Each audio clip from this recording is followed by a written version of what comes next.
Well, if God told us in Genesis 1 to eat fruits and vegetables, and the fruits and vegetables are to be for our meat, then why did we start eating meat? Right? We know people ate meat in the Bible. So why did they even start eating meat? If clearly in Genesis 1, God is saying, eat fruits and vegetables.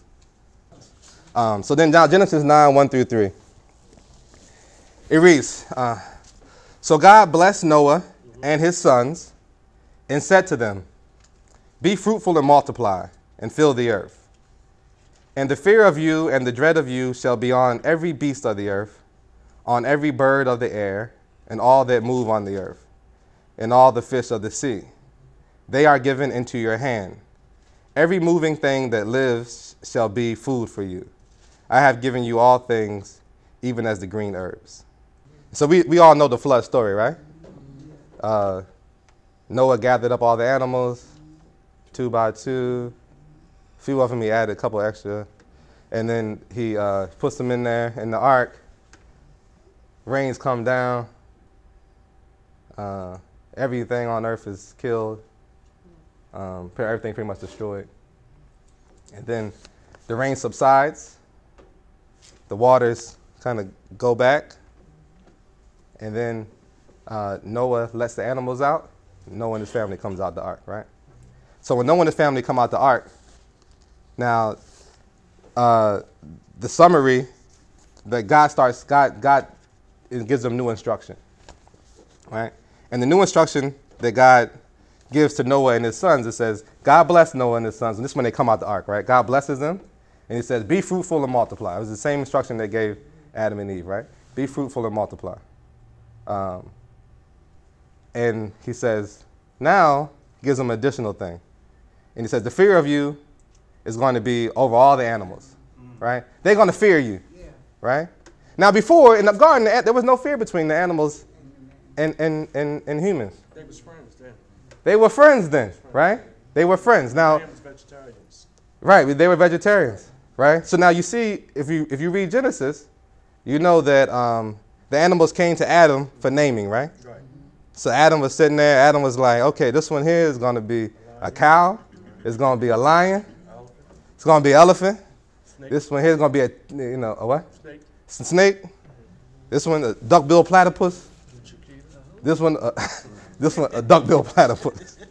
This one over here, we're going to call you a rhinoceros. We're going to call it. He gave them names, right? The point is that they were friendly. He gave them names, right? And then we also know that the serpent was able to come to Eve and talk to Eve, and Eve wasn't alarmed, right? So now the serpent come to me, I'm running, right? We're not having no conversation. There's not going to be a debate. I'm running, right?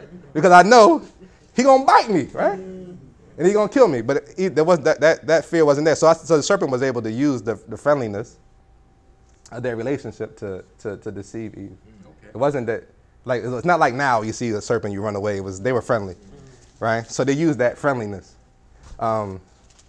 So back then, there was friendliness. So now after the flood, and you see, and Noah also was able to gather them all into the ark without there being a big ruckus, right? There's a friendliness. Now after the flood, God tells them that the fear and dread of you shall be on all the animals. Now the animals going to fear you. They're not going to trust you. You come around, they're going to run from you. You're not going to be having no more conversations, right? Yeah, it's a different relationship. The relationship is all messed up now, right? And then he says, I'm going to even let you eat them, right? Before, you're not supposed to be killing the animals, right? You're supposed to be carrying after the animals, not killing them, right? And now, after the flood, he says, okay, I'm going to even let you kill them and eat them. After the flood, right? So what happened? When God brings the animals onto the ark, it's to save them, right? He gives them instructions. If you read chapter 6, he gives them instructions. He wants you to keep the animals alive. Save the animals, bring them onto the ark so that they can live. Now, afterwards, they do start eating meat, but they eat meat after God gives them the instruction to eat meat. Right? He's not Noah is not a rebel yet. He doesn't just go off and do it on his own. As soon as they come out, God gives the instruction. Now, once God gives the instruction, they're free to eat meat, right? God tells them you can eat meat. Now, there's a question about whether or not the earth, like maybe the crops weren't ready, right? Maybe because everything's been destroyed. It's been raining for 40 days, right? Everything's been destroyed, right? Now, it says that before the people came, after the rain stopped and the people came out, it says that Noah let a bird out, right? The dove, right? Y'all know the text better than me, right? So Noah let the dove out, right? Right. And what did the dove bring back? A straw of grass, of wheat or something. Oh, our brother in the striped shirt. He brought back a freshly picked olive leaf, which means what? That the plants were growing again, right? Vegetation was growing again, right? He brings, the bird brings back, the dove brings back a freshly picked olive leaf to symbolize that now vegetation is growing. And again, and Noah doesn't leave that day. Noah stays another 7 days. Just to give it, just so it's not one leaf, now there's a bunch of leaves, right? Mm-hmm. And then now he comes out. So he could have survived off the same, and the animal's gonna eat those leaves also, right? Mm-hmm. The cow don't just start eating the chicken all of a sudden, right? The cow also gonna eat the grain and stuff, right? So now the plants have grown back when they step out, and they're allowed, and they should be able to eat those plants. This is what I think it happened.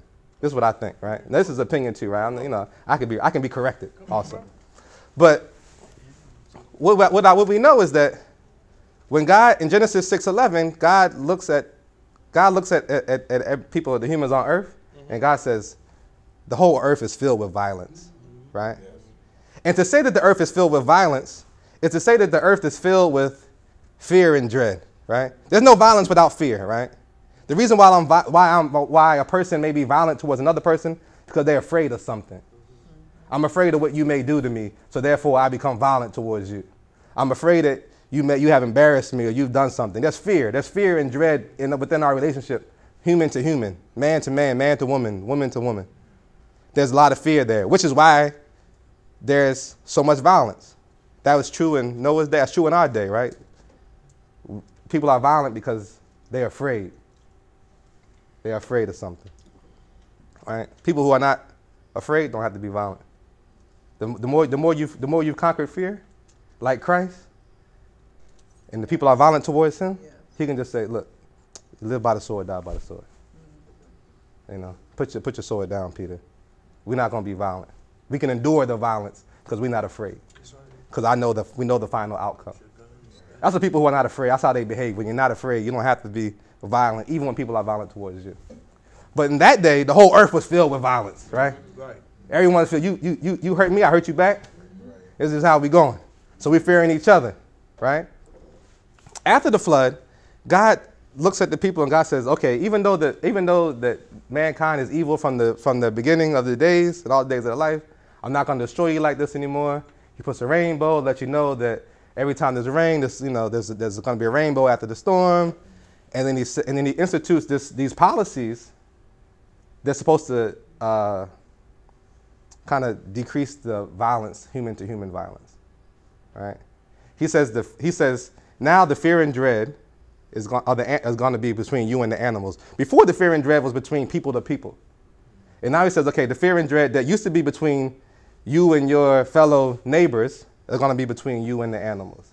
It's almost as if, like, eating animals is a way of, like, hunting and killing and things like. It's a way of getting out my anger.